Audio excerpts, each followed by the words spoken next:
Semua memohon kepada Allah untuk Indonesia. Semua memohon untuk Uni Astajib lagi. Yang fatiral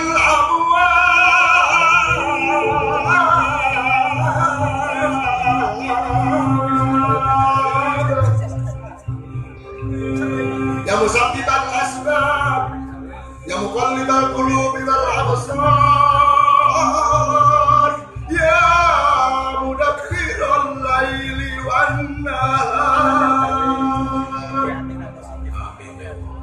ya muhawwilal hali wal ahwal, hawil hala Republik Indonesia ya Allah ila sanil ahwal.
Sebelum Pak Ripto, a'udzubillahi minasyaitonir rajim. Afa hasibtum annama khalaqnakum abatan wa annakum ilaina la turja'un. Fa ta'alallahul malikul haqqu la ilaha illa huwa rabbul arsyil karim.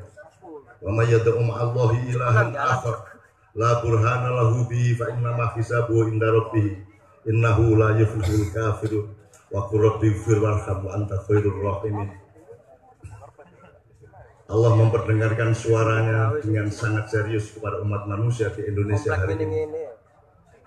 Wahai hamba-hambaku, apa kamu pikir aku main-main menciptakan bangsa Indonesia? Apa kau pikir aku main-main menciptakan rakyatmu? Apakah kamu pikir main-main aku menciptakan tanah airmu yang kaya raya dan indah luar biasa? Aku tidak main-main. Maka jangan ada siapapun yang bermain-main kepada rakyat Indonesia. Jangan ada siapapun yang bermain-main kepada tanah air Indonesia. Jangan ada siapapun yang menyakiti hati Ibu Pertiwi, Negara Kesatuan Republik Indonesia. Kalau kalian menyakiti hati mereka, aku mohon dengan sangat, masih ada waktu tidak terlalu banyak agar memikirkan kembali apa yang engkau perbuat.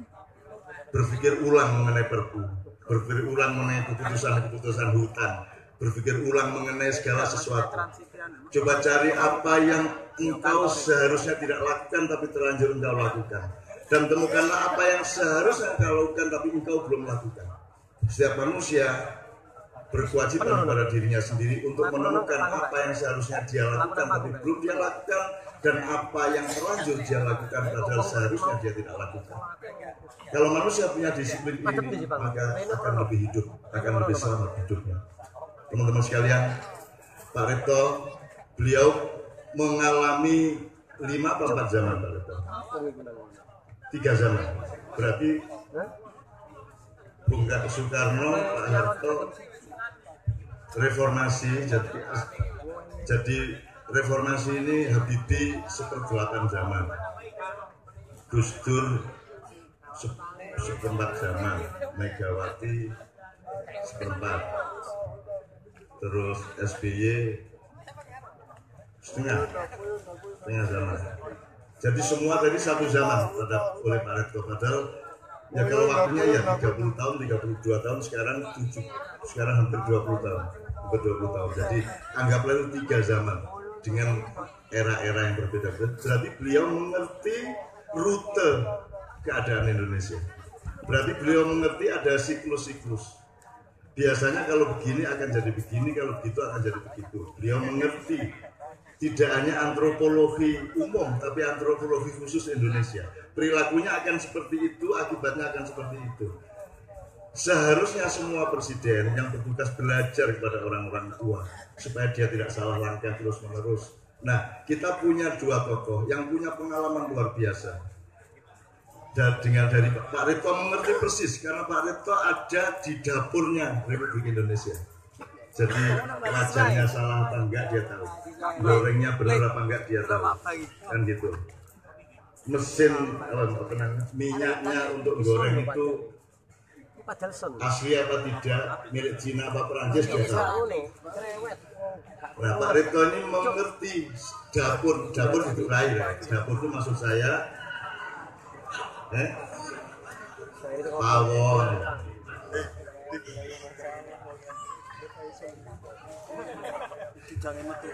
Jawa Timur ya, ngomong dapur misalnya ya. Oke, jadi Pak Ripto mengerti, sehingga Pak Ripto kita mohon untuk ini tak di depan saya nih Pak, yang generasi milenial katanya umur 18-19 sampai paling 35 naik dikit itu 90%. Karena lihat aja, mudah-mudahan. Dan mereka datang ke sini berarti mereka adalah orang pilihan. Mereka ke sini tidak mencari yang enggak. Mereka tidak punya idola. Mereka tidak mendewakan siapa-siapa. Mereka sahabat saya. Mereka tidak mengagumi saya. Mereka mengagumi sesuatu yang lebih besar lewat saya, tidak apa-apa. Tapi bukan saya. Jadi Bang Hariman, ini teman-teman ini sebulan sekali, bisa sebulan beberapa kali ketemu saya. Nanti di akhir acara mereka akan urut, mereka ingin memeluk saya dan saya pasti memeluk mereka. Sebusuk apapun baunya, saya terima dengan penuh cinta.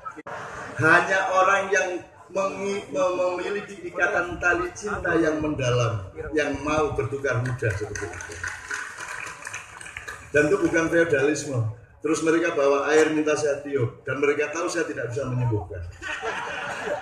Lah iya, goblok ngarani aku bisa menyembuhkan. Saya tidak bisa menyembuhkan, cuman kita bercinta menjalankan kewajiban masing-masing. Kamu berharap dan aku ikut berharap. Kamu yang bagian ngasih air, saya bagian meniupnya. Kemudian sama-sama kepada Allah, ya Allah, ini sudah terlanjur bawa air dan sudah terlanjur sasiup. Kalau engkau tidak sembuhkan dia, bukan salahku, tapi salah sampean. Gitu deh ya. Pak, ini anak-anak saya, Pak. Saya berharap tahun 2024 ke atas mereka yang akan memimpin Indonesia. Mereka adalah manusia-manusia baru yang jernih, yang staminanya luar biasa, yang mentalnya luar biasa. Mereka pekerja-pekerja kecil, ada yang pengusaha agak lumayan, tapi mereka tidak malu. Begitu mereka bersama gini, semula tidak kerja, mereka sekarang tidak malu. Mau keliling jual kacamata ya mau cleaning service, tidak ada masalah. Mereka tidak kodal, mereka tidak malu bekerja apapun saja asal halal. Jadi tidak ada gengsi-gengsian. Gitu. Wong asli ini pada melarati asalnya kan gitu. Selalu saya doakan mudah-mudahan kalau malam hari ini masih ada yang punya hutang dan belum bisa membayar. Saya doakan disegerakan rezekimu oleh Allah untuk bisa membayar. Kalau sampai lewat waktunya engkau belum bisa membayar, aku mohon kepada Allah agar merubah otak orang yang menghutangi sehingga dia lupa bahwa dia pernah menghutangi. Amin ya rabbal alamin. Itu cara Allah melindunginya. Sama dengan kalau Anda tidak bawa SIM, bawa motor, polisinya tidak tahu bahwa ada Anda lewat. Gitu ya, amin. Senang arah-arah. Jadi teman sekalian, sekarang kita dengarkan Pak Reto. Pak Reto gini ya, pertanyaan saya gini pokoknya. Ini kira-kira Indonesia ini sedang mengalami apa? Terus kira-kira akan apa akibatnya kalau kayak gini terus ini gitu. Nah, itu silakan eksplorasi dan komprehensinya sampai di mana. Saya serahkan sepenuhnya. Saya minta semua berguru mendengarkan, tepuk tangan untuk beliau.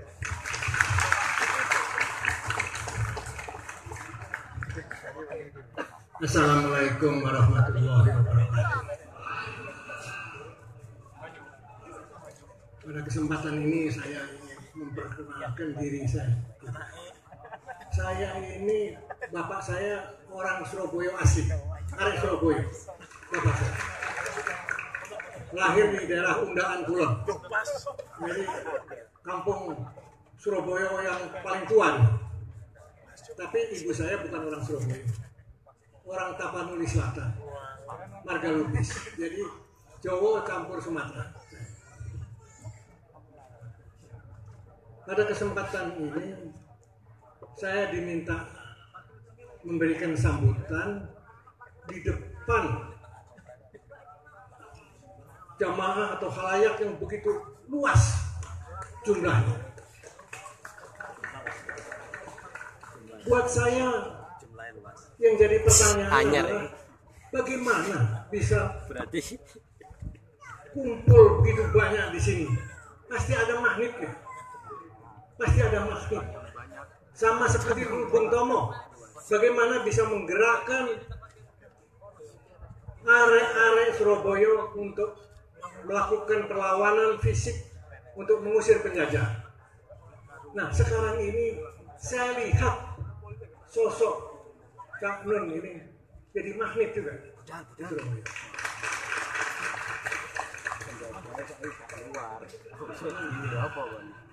Jadi kalau jadi magnet Cak Nun, saya pesan supaya mereka juga dibimbing, dijaga, dan dipelihara jalan ke depannya. Karena jalan ke depan kita bangsa, termasuk area-area Surabaya di sini, 10 tahun yang akan datang, 15 tahun yang akan datang, ini jumlah angkatan kerja yang produksi, yang produktif tenaga kerja yang produktif itu 70%. Jadi penduduk Indonesia yang nantinya sekitar 300 juta, itu lebih dari 200 juta adalah tenaga yang produktif. Nah sekarang tenaga yang produktif itu akan menjadi musibah, atau menjadi berkah. Nah, ini yang mesti kita jawab. Sebelum kita menjawab, kita mesti melihat bagaimana keadaan sekarang. Apakah jalan yang ditempuh ke sana itu bisa dijalani apa enggak? Nah ini persoalannya yang kita hadapi, yang menurut saya pada saat ini tadi sudah disinggung oleh Cak Nur, yaitu pakai istilah turbulensi, ya istilahnya goyang, ketidakseimbangan. Padahal teorinya Cak Nur tadi semua itu harus seimbang. Kalau ketidakseimbangan terjadi, maka akan bisa sesuatu yang terjadi. Sesuatu yang terjadi itu mesti kita cari sebabnya apa.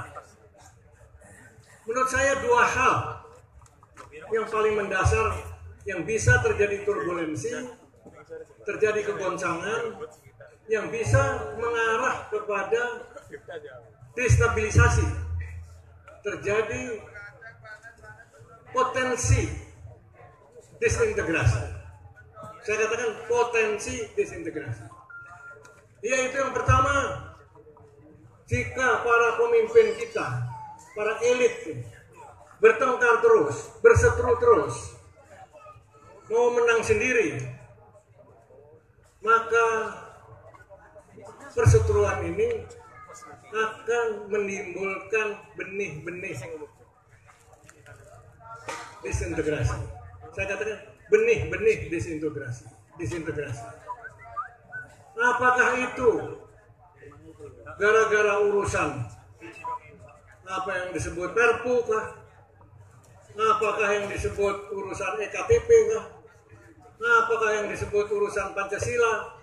Saya yang paling benar, kamu yang salah. Nah ini saya kira benih-benih disintegrasi. Tetapi jika para elit ini bertengkar, berseteru, gaduh, sementara itu di bawah keadaan sosial ekonomi masyarakat Indonesia itu terjamin dan cukup tenang dan terpenuhi kebutuhan pokoknya, apalagi masa depannya, yaitu yang disebut tadi demografi, jumlah penduduk yang melimpah, itu akan memberikan berkah, bukan jadi musibah. Itu saya kira kacang kedawung. gaduh apapun juga bisa direm, bisa diatasi. Tetapi jika sudah gaduh, sementara itu keadaan sosial ekonomi, saya katakan mikroekonomi, listrik naik, harga pangan naik, kebutuhan sehari-hari terus meningkat, inflasi terus, lapangan kerja tambah sulit. Nah ini keadaan seperti ini itu menjadi potensi yang saya sebut potensi disintegrasi, karena masyarakat yang serba mengharapkan keadaan yang lebih baik, apalagi setelah mulai era reformasi, ternyata tidak sesuai dengan harapan dia, maka mereka akan kecewa, akan putus asa. Dan kecewa kalau putus asa itu yang terjadi adalah ngamuk, karena mencari jalan pintas untuk mengatasi keadaan. Inilah yang harus kita jaga semua. Inilah menurut saya perlu ada semangat, apa yang disebut semangat 10 November 45 seperti dulu, yang dimulai oleh arek-arek Surabaya, yaitu untuk menyelamatkan bangsa dan negara kita. semangat untuk menyelamatkan inilah yang kita harapkan. Kita mulai dari sini dengan Cak Mon bisa membimbing dan selalu memberikan arahan yang benar dan yang pas agar supaya kita bisa selamat semua. Saya kira itulah harapan saya, sebab kalau tidak selamat, kita tidak mau terjadi seperti di Suriah, kita tidak mau terjadi seperti di Irak, kita tidak mau terjadi di negara-negara lain seperti di Mesir. Nah, ini harus kita hindarkan. Oleh karena itu kita mesti selamatkan negara kita. Semoga arek-arek Surabaya bisa memelopori ini. Kalau dulu melawan penjajahan Inggris dan Belanda, sekarang yaitu semangat untuk menyelamatkan Republik Indonesia. Ya, assalamualaikum warahmatullahi wabarakatuh.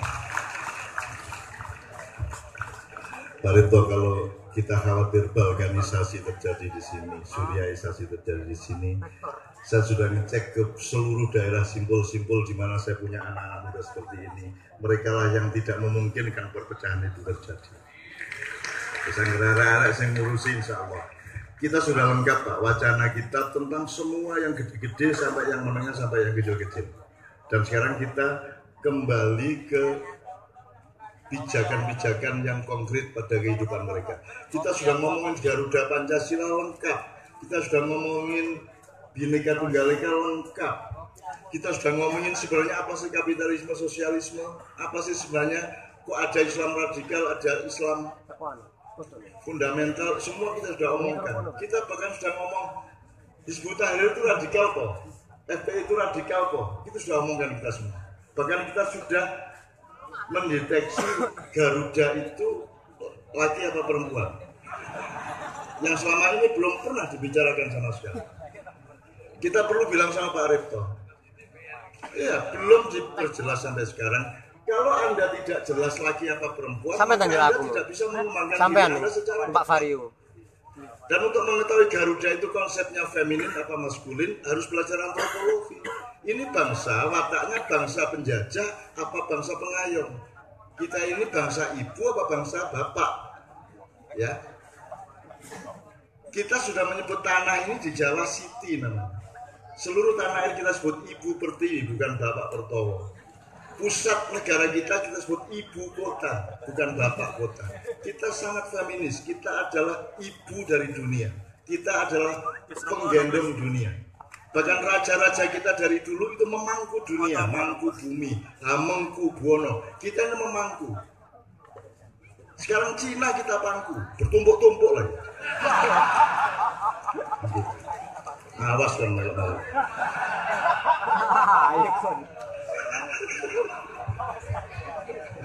Ya, itu belum tentu itu penjajahan, tergantung dialektikanya bagaimana kan gitu. Kita sampai gitu Pak, kita sampai bersyukur kepada Allah Al-Fatihah bareng-bareng. Ya Allah, terima kasih Engkau telah mengizinkan Hiroshima Nagasaki dibom pada tanggal 14 Agustus. Ya, 45 Korea merdeka besoknya kita 7 hari kemudian. Sehingga kita bisa punya gambar Garuda yang ekornya 8 helai dan sayapnya 17 karena 17 Agustus. Sekarang kalau pemboman terjadi pada tanggal 30 Desember, terus kita merdekanya 1 Januari, terus Garuda kita ngene situ. Maha besar Allah yang telah menentukan pemboman itu tanggal 15 Agustus.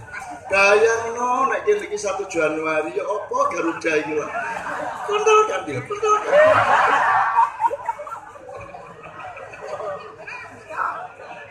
Allah ya Allah ya. Kita sudah selidiki, kita sudah pelajari, kita sudah teliti, kita sudah baca buku-buku kuno dari mana kata Garuda diambil. Ya sudah kita pelajari semua. Jadi segala hal mengenai Indonesia sampai khilafah sudah kita pelajari dan kita mengerti proporsi dan keseimbangannya. Maka kita bisa melihat Indonesia yang sekarang adalah pemerintahan yang tidak mengerti keseimbangan, bangsa yang semakin tidak mengerti keseimbangan. Tapi saya optimis ada Anda, maka Indonesia esok hari akan berbeda dengan Indonesia hari ini karena ada Anda. Loh, orang sekarang nggak tahu Garuda itu nama makhluk apa nama burung, nggak tahu. Kalau nama makhluk ini, makhluknya bernama manusia, nama si manusia itu Jokowi. Misalnya gitu ya. Kalau nama manusia Jokowi, tapi kalau nama makhluk manusia, jelas nggak? Sekarang Garuda itu nama makhluk apa nama burung? Dia jelas burung. Tapi Garudanya ini namanya si burung itu atau nama burung? Nggak tahu kan? Lah iya, kamu itu sudah 71 tahun merdeka pakai Garuda tapi gak roh Garuda. Akhirnya kan tadi cipret kan ya. Empret kamu sekarang ternyata. Garuda, ya Allah. Sekarang saya tanya, siapa nama ibu Garuda? Kamu tahu nggak sekarang Garuda itu tugasnya sekarang adalah mencari air Amerta untuk supaya bisa menebus Ibu Pertiwi yang sedang disandera oleh 44 naga besar dari utara. Maju! Udah! Tentu dija. Nang di bal. Ya nang warkop-warkop dulu. Lah aku ini mau jadi bungkong gak jelas Londone ya. Nah biar London jelas putih lah, saiki mangkak kabeh London. Itu kita pelajari. Sampai Bhinneka Tunggal Ika kita pelajari, Pak. Dan sampai hari ini saya tanya ya. Yang benar itu ketuhanan yang Maha Esa atau ketuhanan yang Maha Tunggal? Kalau Esa itu ada dalawa, ada satu itu ada dua, ada tiga, ada empat, ada lima. Kalau Eka ada Dwi, ada Dwi, ada Catur, ada Panca dan seterusnya. Tapi jadi kalau ketuhanan yang Maha Esa ada dua, Esa dua atau dalawa, terus tiga, empat. Tuhan tidak ada duanya. Makanya mestinya meskipun sudah terlanjur tidak apa-apa. Ya Tuhan memaafkan. Jadi besok ketika ada malaikat mau menarik pimpinan Indonesia mau masuk neraka. Kenapa kok masuk neraka? Karena Tuhan dituduh Esa. Terus satu malaikat bilang, enggak, mboten ngertos niki. Enggak tahu dia, enggak apa-apa dimaafkan aja. Kok enggak paham kok. Wong itu ketua partai terbesar aja bilang akhirat itu khayalan. Iya. Enggak apa-apa. Enggak masuk neraka, cuma enggak ngerti, wong enggak ngerti ya. Dan dia enggak ngerti bahwa dia enggak ngerti. Nah, itu masalah. La yadri wa la yadri annahu la yadri. Orang yang tidak mengerti dan tidak mengerti bahwa dia tidak mengerti. Wa huwa jahilun murakkab, goblok double, pendek ditambah kebo. Ajur gak apa-apa, mbokmu dhewe. Gitu ya dong sekalian, kayak Bhinneka, jadi ketuhanan yang Maha Tunggal. Gitu loh. Nah, Bhinneka Esa Ika. Jadi walik jadi tapi nggak apa-apa, siapa terus walik gak apa-apa. Angger ojo kadok digawe goblok ngono. Nek goblok gawe kadok gak sampai ketok, tapi nek kadokmu digawe goblok terus mesti gendenge kok. Jajal meneh demo, nggawa cawat kabeh gelendas kabeh. Wis top ini. Jadi Bapak Pak Werto yang saya ini teman-teman ini mempelajari semua Pak. Anak sekarang ini beda Pak dengan kita dulu Pak. Anak-anak sekarang kalau jual kopi, dia tidak hanya jual kopi, tidak hanya linear jual dan pembeli. Kalau mereka jualan kopi, mereka ingin menguasai semua hal mengenai kopi.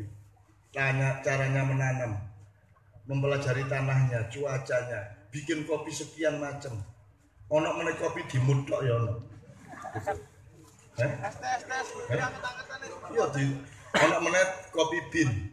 Kopi bin kopine diresokno terus kayak nyune terus. Dadi oleh kucing ning jero cangkem. Iki jenenge kopi bin. Lah Mr. Bin dan seterusnya. Jadi Pak, kalau Bhinneka itu bahasa Sanskerta, Tunggal Ika itu bahasa Jawa kuno. Jadi aslinya itu Bina, N-nya 1, itu bangunan. Dia bahasa Sanskerta, tapi juga paralel dengan bahasa Arab. Bahasa Arab bangunan itu juga Bina. Bina itu bangunan. Nah, bahasa Sanskerta bina. Kalau banyak bangunan, bina N-nya jadi 2. Indonesia itu ada bina Bugis, bina Jawa, bina Tolaki, bina Mandar, gitu kan? Ada bina macam-macam. Nah, karena banyak maka dia bina. Ya.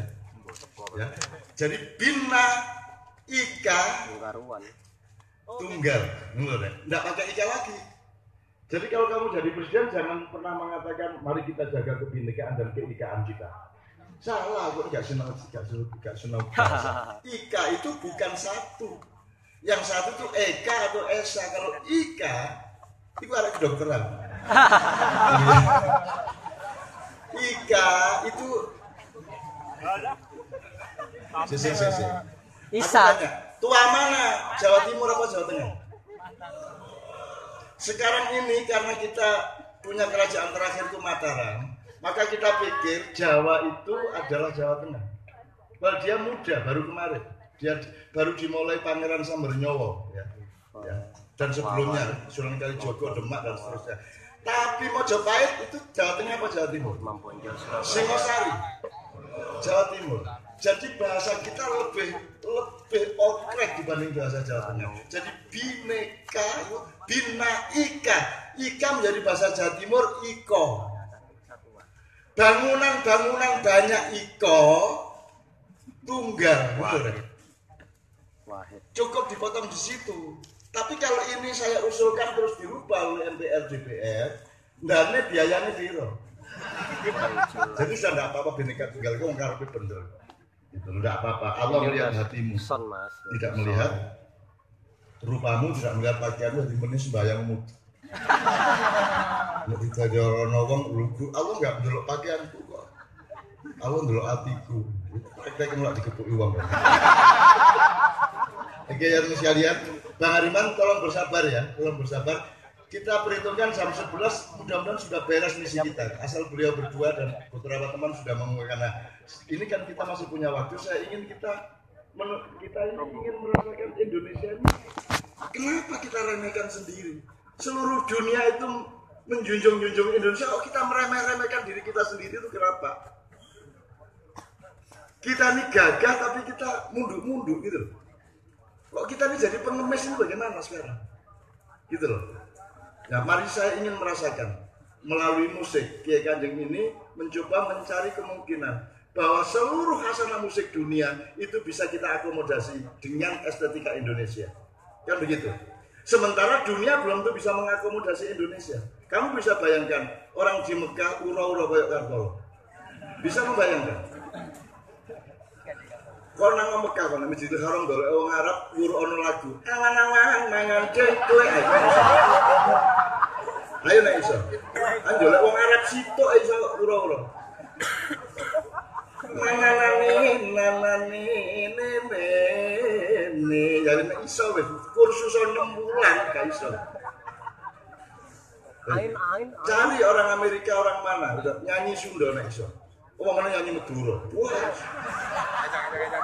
Wong Madura dia gak iso. Ajak menewang dia.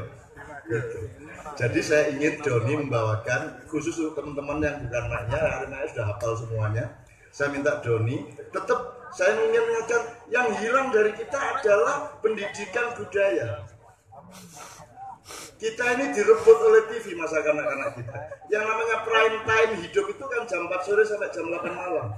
Itu prime time-nya orang hidup. Di situ yang paling indah, di situ yang paling bahaya. Kalau mau nyantet orang jam 4-5 sore atau jam 4-5 pagi, itu masa-masa rawan. Nah sekarang jam 4, 5, 6, 7, 8 kamu dirasuki oleh televisi Jakarta. Betul enggak? Kamu diracuni di situ. Nah, sekarang saya sedang merencanakan untuk membangun kembali tradisi dengan beberapa fasilitas. Tradisi mainan anak-anak. Di seluruh Indonesia kita sudah teliti ada 200.000 jenis dolanan anak-anak seluruh Indonesia. Batak, Bugis, Minang, semua 200.000. Kita 10 aja sudah senangnya kalau keluar 200.000 dan semua itu tidak diperhatikan oleh Menteri Pendidikan. Kita malah meniru Finlandia. untuk bikin full day school. Padahal Finlandia itu sebelum mikir full day school itu belajar kepada Ki Hajar Dewantara, bapak pendidikan kita. Sementara kita tidak pernah ngomong Ki Hajar Dewantara, betul? Iki bangsa capopo kayak gini. Milik kita sendiri diambil orang baru kita ambil lagi, kan begitu. Sambel tempe penyet karya orang Jawa sing dodol Cina sing tuku wong Jawa meneh. Lah kudune kon dhewe sing dodol sing tuku Cina lak ngono sih. Iki yo kuwi kaya ngene iki yo apa rene. Gitu loh. Nah sekarang kita harus mengindonesiakan seluruh komponen di tanah air ini. Semua harus diindonesiakan kembali.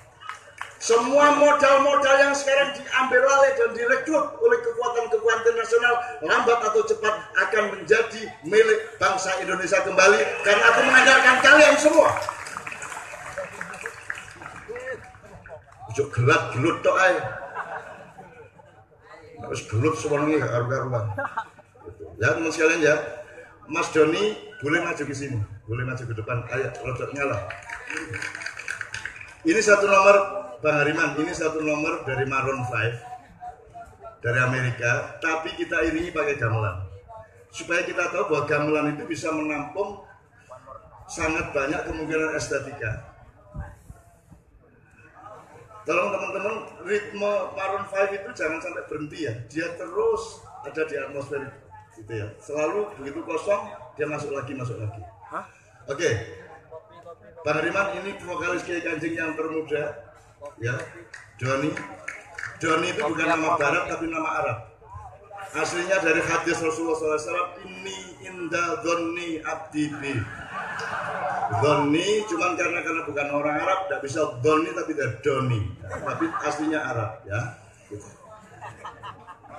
Dia satu-satunya vokalis Kiai Kanjeng yang sudah terlanjur pakai tato di badannya banyak. Tapi tetap wudhunya sah, saya jamin tidak ada masalah. Karena wudhu itu tidak membersihkan kulitnya, tapi membersihkan martabat. Kalau tidak percaya, kamu wudhu kemudian kentut, terus wudhu lagi, itu kan yang bagian kentut tidak dicuci toh, yang dicuci kan tetap wajahnya toh. Karena yang diwudhui itu adalah martabatnya dan kebersihan rohaninya, bukan fisiknya. Jadi saiki sesuk tato ono raimu barang ra masalah. Nek perlu sak untu-untumu ngono. Oke. Yo tepuk tangan untuk Kiai Kanjeng semua. Yo.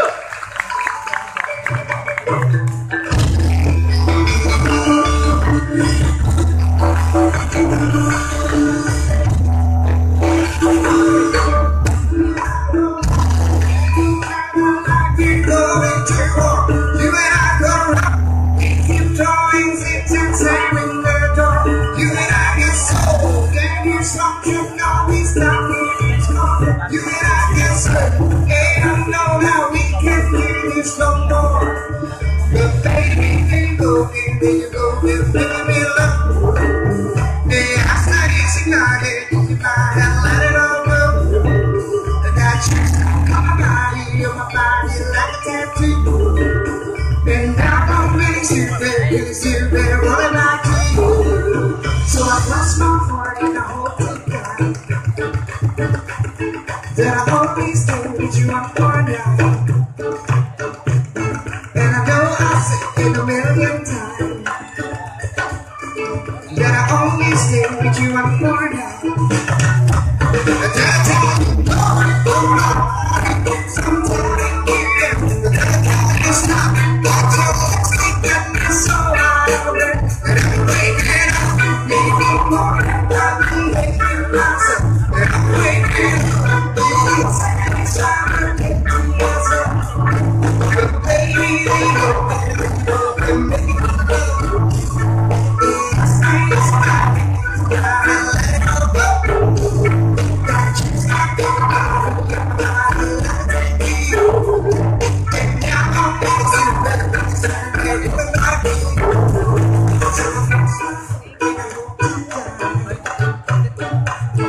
I always stay with you, I'm born now. And I will accept it a million times. That I always stay with you, I'm born now. Let it go now.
Mas Dicit ya. Aduh.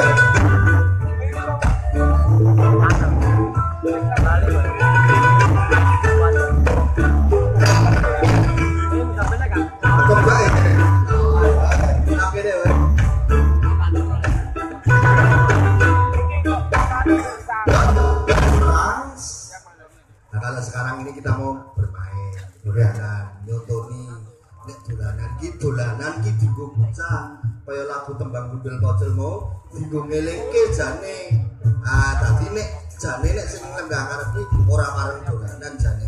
Sing dolanan anak dhewe karo gundul halo langsung dolanan atau dolanan kita nembak dolanan apa? Jamuran wae ya. Jamuran ya. Apa kayak situ jar, situ kan tua, tersinggung ya. Jamuran,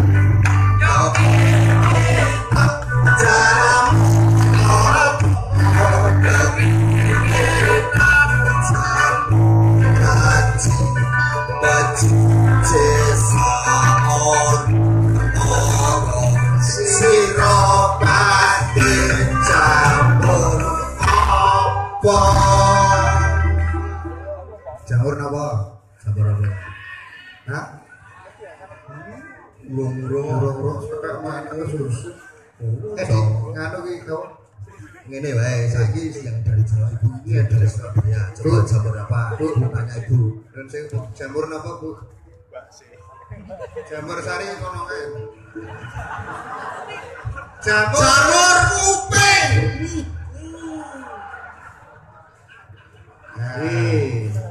Iki duduke pentinge kuping. Kowe kok entuk kupinge wong, Mas? Oh ya ya, oh berarti ana sing dadi. Kupinge dhewe iki piye? Kupinge dhewe iki. Dadi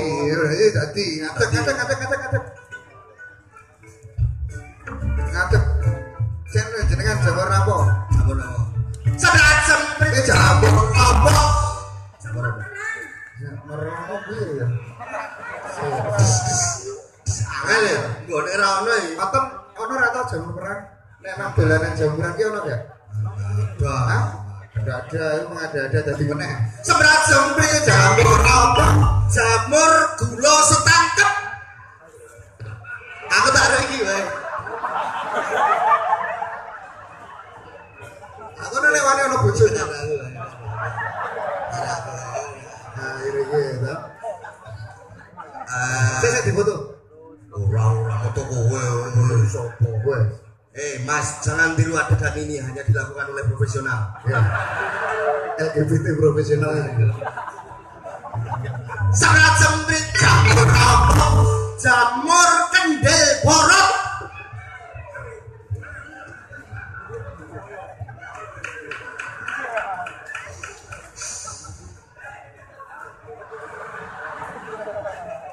Mixer-e teles. Sik, Don. Apa? Mbak kok mboten borot. Oh. Mbake mek ngeceri. Gempil. Gempil. Seberapa jamur apa? Jamur ketak mana?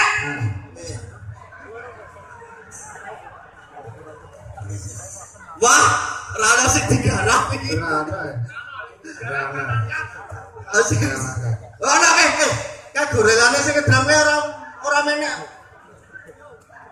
Ojo bahane malah duwe tombok sound system lho. Oh, ane ya iki ya iki. Ah ini Pak, ini dulu kan zaman waktu saya kecil itu main-main seperti ini, Pak. Ini guyon seperti ini tetapi ini menumbuhkan jiwa Pak apa? Saling berkawannya tuh dan harus konsekuen. Jadi kalau harus jadi ya jadi. Kalau harus dia kalah ya kalah gitu. Jadi jangan kayak sekarang aku kan cilik iki aku ya munggah nang kene ora apa-apa. Yo sekali-kali aku kan ngandani para petinggi Indonesia nang dhuwur kene kan ya rada. Ana rasa iki lho. nek ra melu channel ra ana meneh aku saudara oh saudara ngomong nang dhuwur Don ora saiki Don piye kalau itu tadi kan permainan yang melibatkan secara fisik tetapi sebetulnya ada permainan yang menggunakan kata-kata permainan kata-kata wah ini juga menarik ini lucu ini wah permainan kata-kata itu juga menarik Pak apalagi sekarang ini berbau amis dengan sedikit